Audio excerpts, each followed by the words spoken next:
Hello everyone, welcome to JK Exam Tracker. I am Bhanu Priya, your educator for the specialization course of supervisor. So students, we are back with our next revision series, next class, which is on the topic of folkways and mores. हमारा पहला unit का revision चल रहा है और today is our continuous lecture class number 6.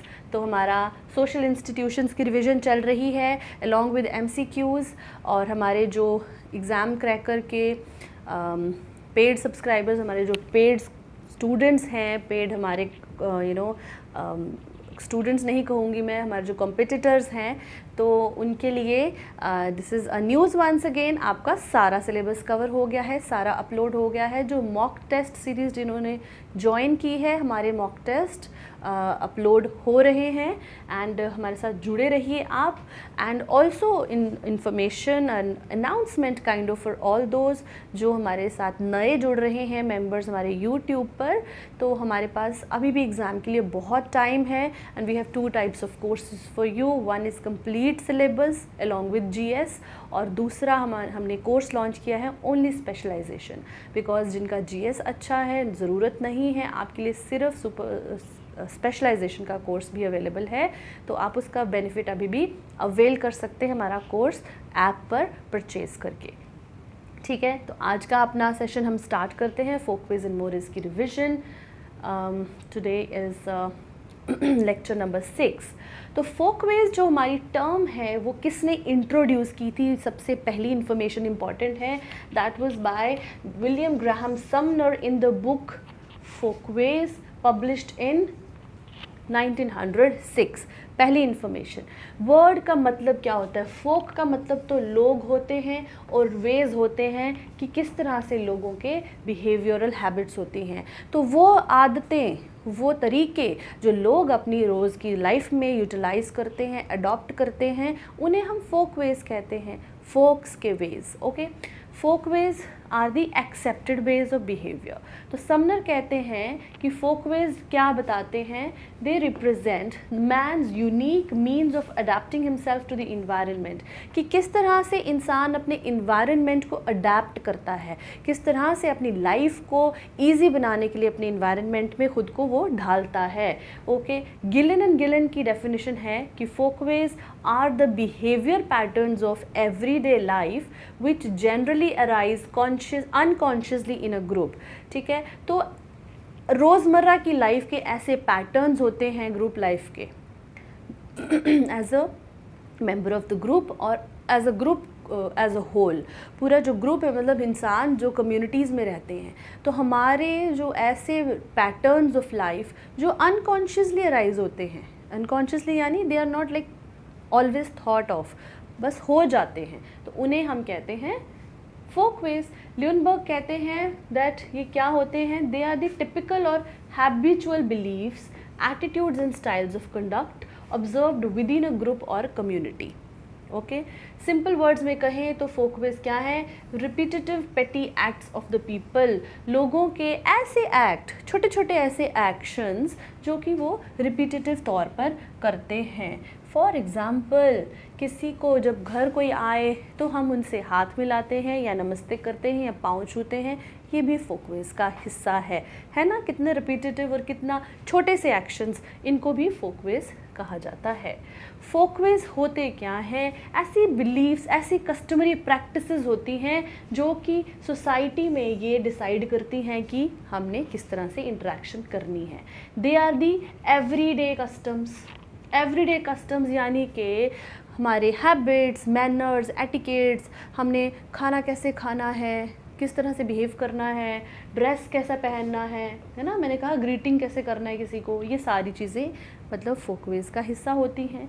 They have relative nature यानी they are relative to each other and different cultures में different folkways हमें देखने को मिलते हैं. एंड इसीलिए जो एक समाज में एक्सेप्टेबल हो सकता है वो दूसरे समाज में बिल्कुल भी एक्सेप्टेबल मोड ऑफ बिहेवियर ना हो. ठीक है, for example we can say that different tribes, बहुत सारी ट्राइब्स हैं, उनके बहुत ही अजीब तरह के कस्टम्स या उस तरह के हम फोकवेज देखते हैं जो हम सोचते हैं oh my god how can they do this. Fine. तो वैसा ही कि they are relative in nature, कि एक समाज में जो चीज़ें, जो फोक वेज बड़े अच्छे से एक्सेप्ट किए जाते हैं, दूसरे में वो बिल्कुल भी अच्छे नहीं समझे जा सकते। इनफॉर्मल इन्फोर्समेंट होती है इनकी, कोई फॉर्मल लॉज रेगुलेशंस नहीं होते, they are not enforced by legal sanctions but informally. They are evolutionary in nature, यानी समय के साथ जैसे इंसानों की ज़रूरतें, उनके सिस्टम्स बदलते हैं, Folkways also change, they evolve and change over time in response to the social, cultural and technological changes, and नए folkways जो हैं वो time to time emerge होते रहते हैं, और जो पुराने तरीके हैं जिनकी कब कोई ज़रूरत महसूस नहीं होती वो गायब हो जाते हैं। फोकवेज जो हैं वो सोशल कोहेजन में बहुत बड़ा रोल प्ले करते हैं। कोहेजन यानी कि सोसाइटी के मेंबर्स को आपस में जोड़े रखने में बहुत बड़ा रोल प्ले करते हैं, because what do they do, they lead to create and harmony, एक यूनिफॉर्मिटी सी बनाते हैं समाज में, तो उससे लोगों को आपस में एक दूसरे पे डिपेंडेंस महसूस होती है, एक दूसरे से जुड़े हुए रहते हैं। They are typically learned through the observation, imitation and socialization. किस तरह से ट्रांसमिट होते हैं ये from one generation to another, observe करते हैं। जो छोटे बच्चे होते हैं अपने बड़ों को देखते हैं कि वो किस तरह से पहनते हैं, खाते हैं, बोलते हैं, किस तरह से बिहेव करते हैं, है ना, किस तरह से अपनी पूर्वजों की पूजा करते हैं, है ना, बाहर जाते हैं तो क्या करते हैं, घर में आते हैं तो क्या करते हैं। तो ये सब चीज़ें सोशलाइजेशन के थ्रू सोसाइटीज़ में ट्रांसमिट होती हैं। कल्चरल आइडेंटिटी का हिस्सा होते हैं ये फोकवेज जो हैं, एक पर्टिकुलर कम्युनिटी का जो कल्चर है उसका हिस्सा होते हैं। दे रिफ्लेक्ट दैट किस तरह की वैल्यूज़ है किसी सोसाइटी की, क्या बिलीफ सिस्टम है, इनके ट्रेडिशंस कैसे हैं, इनका कल्चर कैसा है। तो एग्जांपल्स की अगर हम बात करें तो पोलाइट रहना, एटिकेट्स, अदब से पेश आना, खाना खाते समय ऐसा करना है वैसा करना है ना, कोई घर आए तो कैसा बिहेव करना चाहिए, कैसे उनको अदब से मिलना है, बिठाना है, उनको कुछ खिलाना चाहिए, ये सब कितनी बेसिक चीज़ें होती हैं ना। Dress code for specific occasions, for example अगर आप किसी की डेथ पे जा रहे हो तो आप बहुत भड़कीले या चमकीले कपड़े पहन के नहीं जाएंगे, और अगर आप किसी की शादी पे जा रहे हो तो आप बहुत ही सादा या काले सफ़ेद रंग के कपड़े पहन के नहीं जाएंगे। तो इसीलिए मतलब ये सब चीज़ें किस में इंक्लूडेड होती हैं, फोकवेज में। अब आते हैं मोरेज पर। मोरेज क्या है? Mores is one category of norms, है ना, जो कि हमने अपनी कल की क्लास में समझा, रिविजन में पढ़ा, that mores are one type of the norms. Fine, तो नॉर्म्स की एक कैटेगरी है। They denote the behaviour patterns which are prescribed, यानी कि सिर्फ एक्सेप्टेबल नहीं, एक्सेप्टेबल मोड्स ऑफ बिहेवियर या गाइड ऑफ बिहेवियर को तो हम नॉर्म्स कहते हैं, पर जो समाज में ज़्यादा क्रूशियल चीज़ें मानी जाती हैं कि भाई ऐसा ही करना पड़ेगा तो अच्छा है सबके लिए, that is called as mores, यानी प्रिस्क्राइब्ड बिहेवियर। सारे के सारे फोकवेज इक्वली इंपॉर्टेंट नहीं होते, लेकिन कुछ ऐसी चीज़ें होती हैं जो कंपल्सरी होती हैं, जो चीज़ें समाज तय करता है कि ऐसा करना है सबने, उन्हें हम कहते हैं मोरेज, यानी कि इनके साथ जुड़ी हुई सैंक्शंस होती हैं, ज़्यादा स्ट्रिक्टनेस जिनमें आ जाए उन्हें हम कहते हैं mores. According to MacIver and Page, वो क्या कहते हैं, let me zoom it up for you. MacIver and Page कहते हैं जब फोकवेज किस फोकवेज में कुछ ऐसी, किसी फोकवे में जब ये चीज़ आ जाए कि ये पूरे ग्रुप के वेलफेयर के लिए अच्छा है या पूरे ग्रुप के वेलफेयर के लिए बुरा है और अब हमें इसे करना ही है या इसे नहीं ही करना है, तो वो बन जाता है मोरेज। तो यानी कि जब राइट और रॉन्ग के स्टैंडर्ड्स जिस चीज़ में जुड़ जाते हैं ना, है ना, देखिए ये जो राइट एंड रॉन्ग के स्टैंडर्ड्स जिसमें जुड़ जाते हैं, they are converted into mores. Gillin and Gillin कहते हैं mores are those customs and group routines which are thought by the members of the society to be necessary to the group's continued existence। ऐसे हमारे customs या group की ऐसी routines, ऐसे folkways जो कि हमारे ग्रुप की अच्छी continuance के लिए ज़रूरी समझे जाते हैं, उन्हें मोरेज कहा जा सकता है। समझ में आया स्टूडेंट्स? बहुत ज़रूरी है इन सब चीज़ों के जो माइन्यूट डिफरेंसेस हैं उनको दिमाग में बिठाना। अब मोरेज बेसिकली अगर हम देखें तो दो टाइप के हैं, पॉजिटिव एंड नेगेटिव। पॉजिटिव मोरेज वो हैं जो कि हम कहते हैं कि करो, और नेगेटिव वो हैं जो नहीं करो। तो पॉजिटिव मोरेज क्या कहते हैं कि प्रिस्क्राइब्ड बिहेवियर पैटर्न्स करना है, डूज हैं, इंस्ट्रक्शंस देते हैं कि भैया ऐसा आपको करना चाहिए। फॉर एग्ज़ाम्पल, अपने समाज, अपने बच्चों की प्रोटेक्शन करो, अपनी औरतों की इज्जत की रक्षा करो, अपने बुज़ुर्गों की सेवा करो, सोसाइटी की सेवा करो। नेगेटिव मोरेज जो हैं वो कहते हैं कि ऐसा नहीं करो, दे प्रोस्क्राइब द बिहेवियर पैटर्न्स और डोंट्स, टैबूज़ भी इनको कहा जाता है, यानी स्ट्रिक्टली मना जो चीज़ें की जाएं कि करनी ही नहीं है वो टैबू होती हैं। वेराज अगर नेगेटिव मोरेज की बात हम करें तो they are the proscribed behaviour patterns, है ना। For example, don't be cruel to the people, किसी को मतलब ऐसे क्रूरता से पेश नहीं आना चाहिए, मारना नहीं चाहिए, चोरी नहीं करनी है एंड ऑल दैट स्टफ। तो ये सब चीज़ें आ गई नेगेटिव मोरेज में। मोरेज की कुछ डेफिनेशंस, मतलब ये हमने आपको एक्सप्लेन पूरा कर लिया। अब इनका रोल क्या है या इनके फंक्शंस क्या हैं। They have a role in maintaining the social order, of course, है ना, कि अगर हमें ये हर चीज़ लॉ से तो नहीं कर सकते ना, हर चीज़ तो लीगली पुलिस ही तो नहीं करवाएगी सारा कुछ। तो समाज का ये काम होता है कि अपने मेंबर्स को ये बताए कि ये चीज़ स्ट्रिक्टली करनी है या ये चीज़ स्ट्रिक्टली नहीं करनी है। तो इसीलिए सोशल ऑर्डर को मेंटेन करने में सोशल मोर्स का बहुत इंपॉर्टेंट रोल होता है। स्ट्रॉन्ग सोशल सैंक्शंस जुड़ी होती हैं इनके साथ कि अगर मोरेज को वायोलेट किया जाए तो ऑफन उनके साथ स्ट्रॉन्ग सैंक्शंस होती हैं। फॉर एग्जांपल, हम खाप पंचायत्स की बात कर लें कि अगर वहाँ पर inter caste, inter religion marriages को इतना ज़्यादा बुरा माना जाता है, maybe because they want to maintain the purity of their races, the purity of their clans. तो इफ़ अ गर्ल और a boy they happen to marry outside their caste, तो वहाँ पर उनको जान से मार देने का ऑर्डर होता है, because it is considered as important for the continuance of the group, कि हमारे ग्रुप को अपनी इज्जत के साथ अगर कंटिन्यू करना है तो ये करना पड़ेगा। तो हमें ये एग्जांपल सेट करनी पड़ेगी कि देखो इस लड़की ने ऐसा किया, अब हमने इसको जिंदा जला दिया, इसको मार दिया या इसको फारगती दे दी, हमेशा के लिए निकाल दिया घर से। तो ये क्या है कि सैंक्शंस जुड़ी होती हैं इनके साथ, नेगेटिव सैंक्शंस, अगर कोई मोर्स को वायोलेट करता है तो।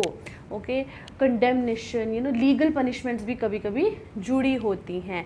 मोस्टली मोरेज जो हैं वो इनफॉर्मल मैकेनिज़्म, इनफॉर्मल तरीके से इन्फोर्स किए जाते हैं, बट फॉर्मल भी कभी कभी इनमें सैंक्शंस इन्वॉल्व हो सकती हैं।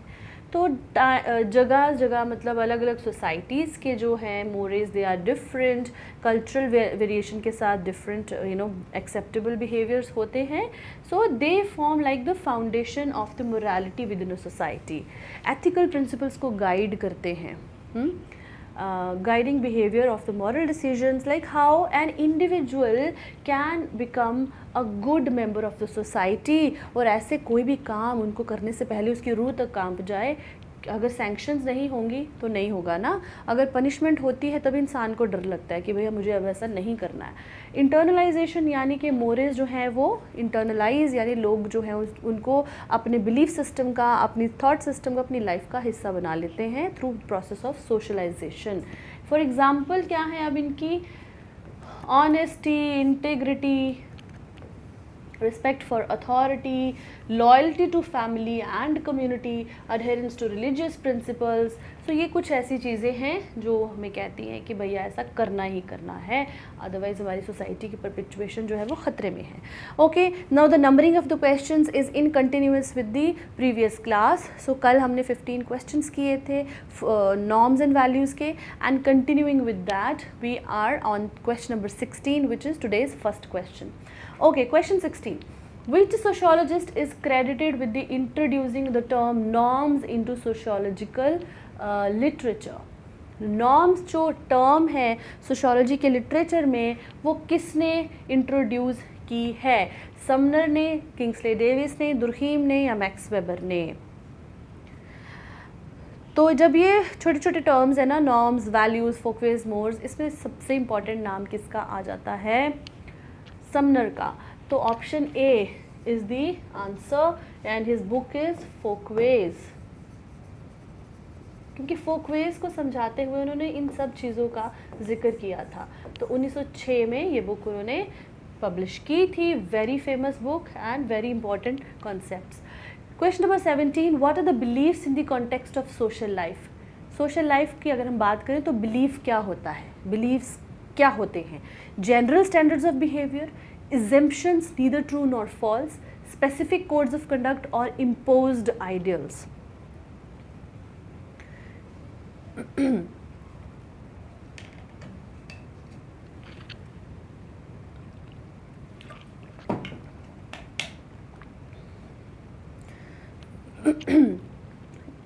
बिलीफ जो है वो जनरल स्टैंडर्ड ऑफ बिहेवियर नहीं होते, ये पर्सनल होते हैं। So this is not assumptions neither true nor false. I think this is the answer because beliefs हमारी assumptions होती हैं। belief होता है कि भाई तुम्हें लगता है ना, तुम इस चीज़ को believe करते हो, चाहे वो सही है या गलत। they are neither true nor false, okay, they are not absolute. belief की जिस चीज़ पे आपने विश्वास कर लिया, अगर आप कहते हो कि ये सच है तो वो सच है, कहते हो झूठ है तो वो झूठ है। तो that is why 2 is the answer और B is the answer. They are not codes of conduct, they are not imposed also. Belief जो है वो पर्सनल होते हैं। Question number 18, which term refers to the specific ways of manifesting values in society? Society में values को manifest करने का क्या तरीका होता है? हम कहते हैं कि बिलीफ्स, वैल्यूज़ जो हैं वो एक जनरल एम बताती हैं कि हमें समाज में क्या प्राप्त करना है, क्या अचीव करना है, लेकिन उनको हम अचीव किन के थ्रू करते हैं? बिलीफ्स, नॉर्म्स, आइडियल्स और फोकवेज। बिलीफ्स तो है नहीं, नॉर्म्स, आइडियल्स और फोकवेज। फोकवेज है जनरल, आइडियल्स नहीं, नॉर्म्स है ना। तो नॉर्म्स के through we achieve our values. values जो हैं वो तो मतलब है ना एब्स्ट्रैक्ट होती हैं या लूज होती हैं थोड़ी, और उनको अचीव करने के लिए नॉर्म्स होते हैं।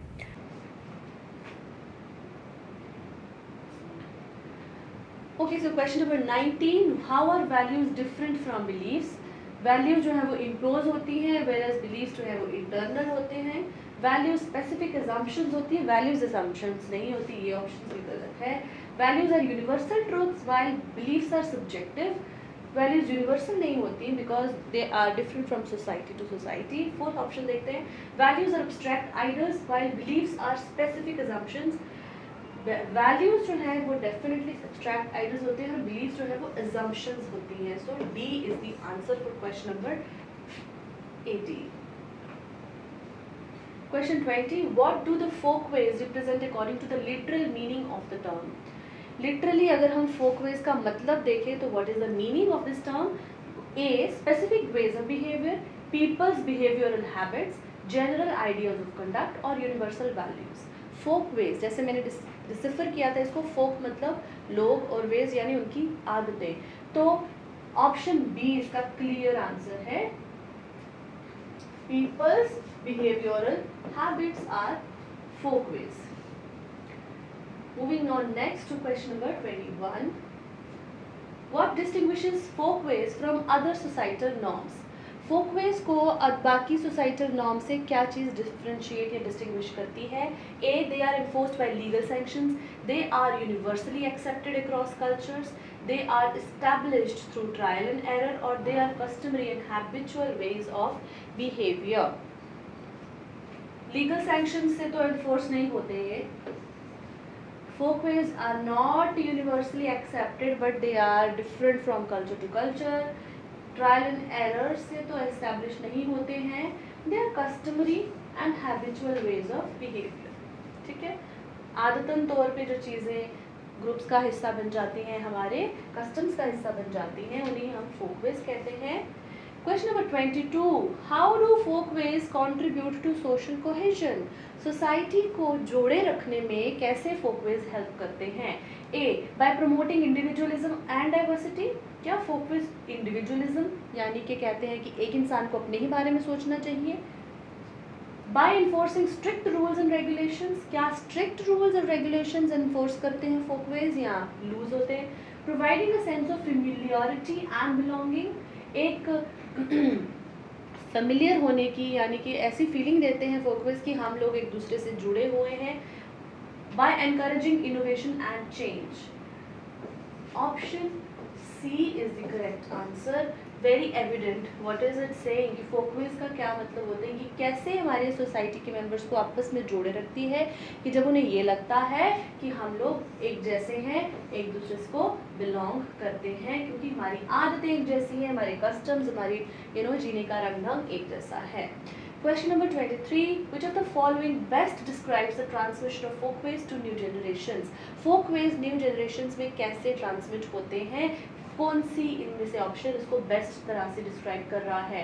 Through formal education and indoctrination, observation and participation in social life, genetic inheritance, trial and error, education से भी नहीं, बट मैंने कहा था कि हमारे जो सोसाइटी के नए मेंबर्स होते हैं वो अपने बड़ों को ऑब्जर्व करते हैं, डे टू डे लाइफ में उनके साथ पार्टिसिपेट करते हैं and they get to learn the folkways of the society.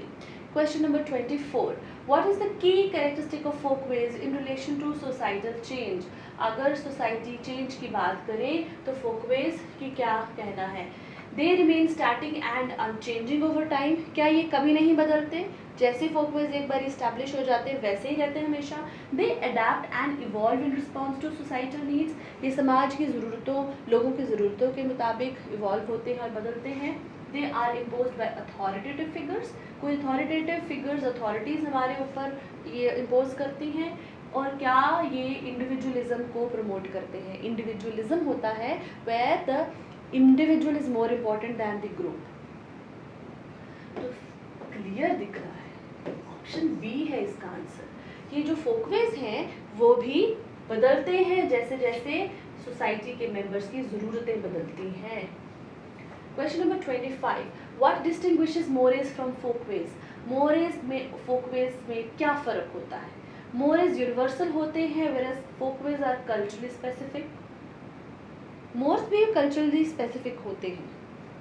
तो ऑप्शन ए तो मुझे बिल्कुल भी नहीं लग रहा। Mores are absolute standards while folkways are related. Mores are consciously invented while folkways are emerged gradually. Mores are enforced by legal sanctions while folkways are not. Very good question. Universal नहीं होते मोरेस,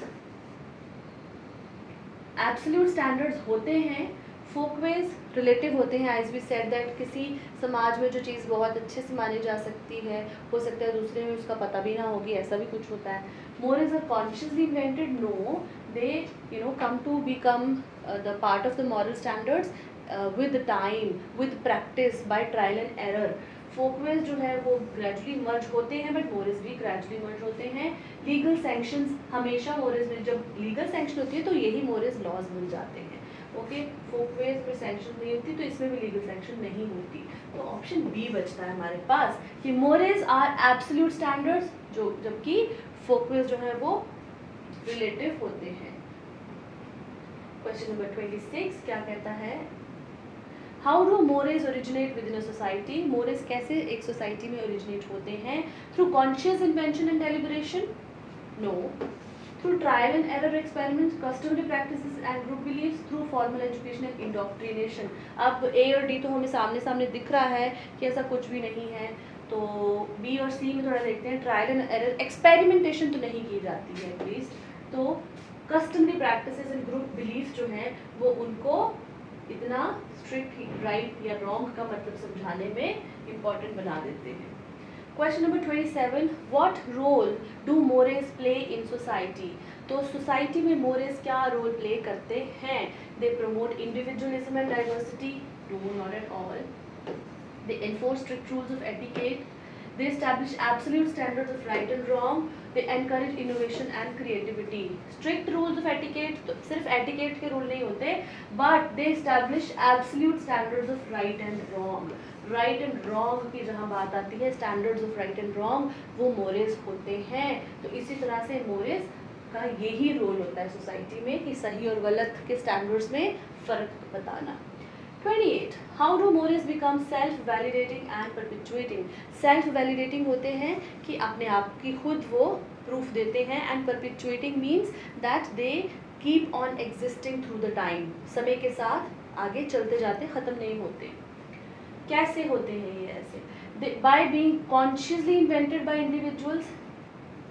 Individuals consciously invent तो नहीं करते mores को। By being enforced through legal sanctions. By becoming sacred and unquestionable within society, by being subject to trial and error. मैंने कहा ये चीज़ें नहीं है, trial and error जैसी कोई चीज़ नहीं है। Individuals इनको consciously invent नहीं करते, by being enforced through legal sanctions, but mores जो है वो समय के साथ sacred बन जाते हैं, पवित्र बन जाते हैं, ऐसे thoughts, ऐसी चीज़ें, और वो unquestionable हो जाते हैं। इसीलिए वो मतलब अनक्वेश्चनेबल जो कोई चीज़ है जिस पे सवाल नहीं कोई उठा सकता, जब तो वही चीज़ क्या हो जाती है? परपिचुएटिंग। परपिचुएटिंग, परपिचुअल का मतलब यही होता है that how something keeps on, you know, it goes with the time, वो ख़त्म नहीं होती फिर। ठीक है। Question 29. What is the primary function of mores in controlling behavior? Behaviour को कंट्रोल करने में मोरेस का प्राइमरी मतलब क्या फंक्शन होता है? लीगल सैंक्शंस इम्पोज करना। वायलेशंस इमोशनली इम्पॉसिबल हो जाती हैं, यानी कि हमने कहा कि मोरेस, जब हमने रिवाइज किया what did we say, that mores become a part of our internalization. हम उनको अपने अंदर बसा लेते हैं, यानी कि हम उनको अपने बिहेवियर का, अपने थॉट प्रोसेस का हिस्सा बना लेते हैं। तो जब कोई चीज़ हमारी सोच में, समझ में, हमारे वैल्यू सिस्टम का हिस्सा बन जाए, बिलीफ का हिस्सा बन जाती है, हमें लगता है कि ऐसा हम नहीं कर सकते या ऐसा ही हमें करना है, तो इमोशनली इम्पॉसिबल हो जाता है मोरेस को वायलेट करना। तो वायलेशन हम नहीं कर पाते हैं, तो इसीलिए मोरेस जो है वो इस तरह से बिहेवियर को कंट्रोल करते हैं। कैसे? इमोशनली इम्पॉसिबल हो जाता है मेंबर्स के लिए ऐसा करना।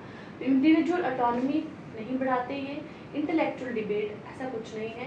तो the clear answer option B है यहाँ पर कि emotionally it becomes impossible for an individual to violate. For example, eating beef for a Hindu is emotionally very disturbing, no matter it has anything scientific related to it or not. But किसी group का जब आप member हैं, उसमें right और wrong जब आपको बताया गया हो, तो आप इमोशनली नहीं कर पाओगे इस चीज़ को। According to Norm and Story, which category of norms includes behaviors that are expected by the members of the society? अब यहाँ पर आपको दो ऑप्शंस लगेंगे। आप देखिए, प्रोस्क्राइब्ड होता है कि जो कहते हैं नहीं करना, परमिटेड होता है कि फाइन कर लो टाइप्स, प्रिस्क्राइब्ड होती है करने ही करने हैं, बट यहाँ पर है एक्सपेक्टेड, आपसे एक्सपेक्ट किया जाता है, तो वो है क्या?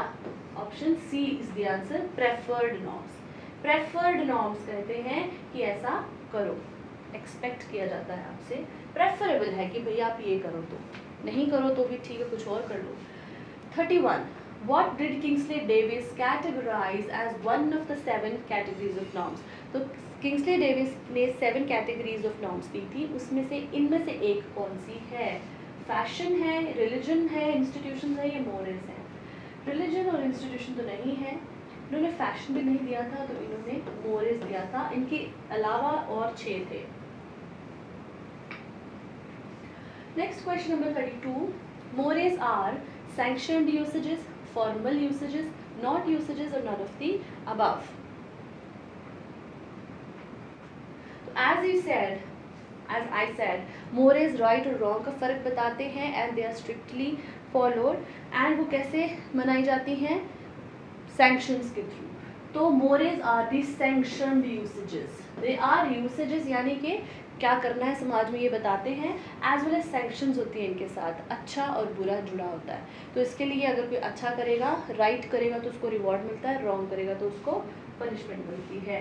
So option A is the answer for question 32. 33 की बात करें हम, which term refers to the shared belief and ideas that guide behavior within a society? Society के लोगों का बिहेवियर का गाइड कौन होता है? कैसा बिहेव करना है? अब तो इसके बारे में सोचने की ज़रूरत नहीं होनी चाहिए आपको, नहीं नहीं नहीं, it is norms. Norms are the guide to behaviour, guide to behaviour कौन होता है? Norms. 34, which of the following is an example of a folkway? Folkway की एग्जाम्पल इनमें से कौन सी है? Murder, theft, shaking hands with when greeting और पर्जरी। मर्डर नहीं है, थेफ्ट नहीं है, पर्जरी नहीं है। मैंने कहा कि रूटीन लाइफ में इंसान क्या हैबिट्स हमारी होती है, कोई घर में आए तो हम उससे कैसे मिलते हैं? आगे एग्जाम्पल तो ऑप्शन बी इसका आंसर है। किस तरह से शेक हैंड करना है, औरत से कर रहे हो, मर्द से कर रहे हो, किसी दोस्त से कर रहे हो, मतलब वो भी डिफरेंस बताता है हमें। तो shaking hands when greeting is a part of it. Question 35 says what is the primary function of social norms? Social norms का प्राइमरी फंक्शन क्या होता है?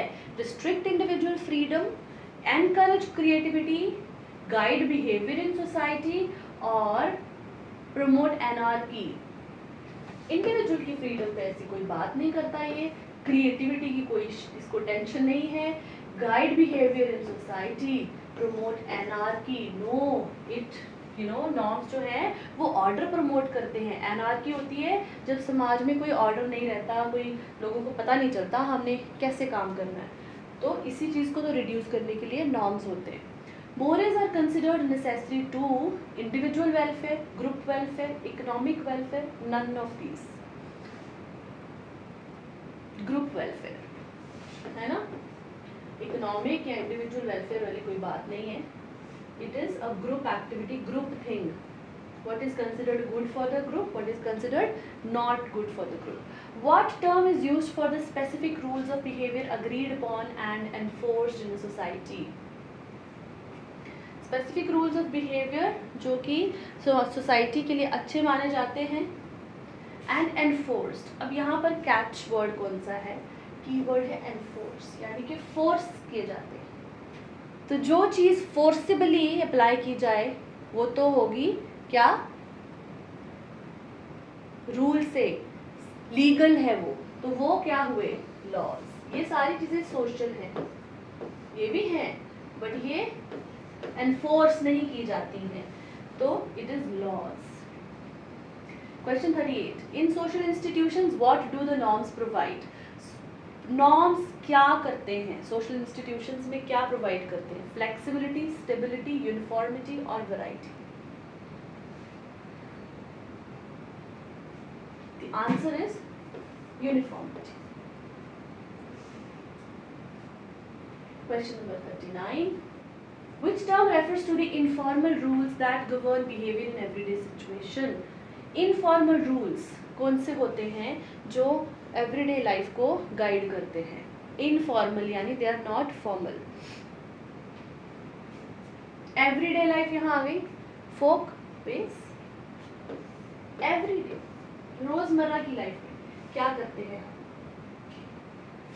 And the last question, question 40. What term is used to describe the violation of societal norms? Society के norms के violation करने को क्या कहते हैं? Morality, deviance, individualism, subjectivity. तो deviate होना ही violation कहते हैं, तो answer is deviance. Let me just check if we have any more questions. No. So with this we have come to the end of today's revision series as well. इसमें हमने focus और मोरेस की revision की और 25 आपके MCQs discuss किए. So with this we have come to the end of today's lecture. और हमारी अगला जो रिविजन टॉपिक होने वाला है that is going to be on family marriage kinship. Family marriage kinship की रिविजन हम करेंगे and it is going to be a robust topic क्योंकि हम तीनों की रिविजन एक साथ करेंगे और तीनों के MCQs एक साथ करेंगे. So all the best and हमारे साथ जुड़े रहिए. Keep on हमारा हौसला अफजाई कीजिए so that हमें और encouragement मिले हम आपके लिए और अच्छी सीरीज़ लेकर आएँ. Thank you very much and all the best to all of you.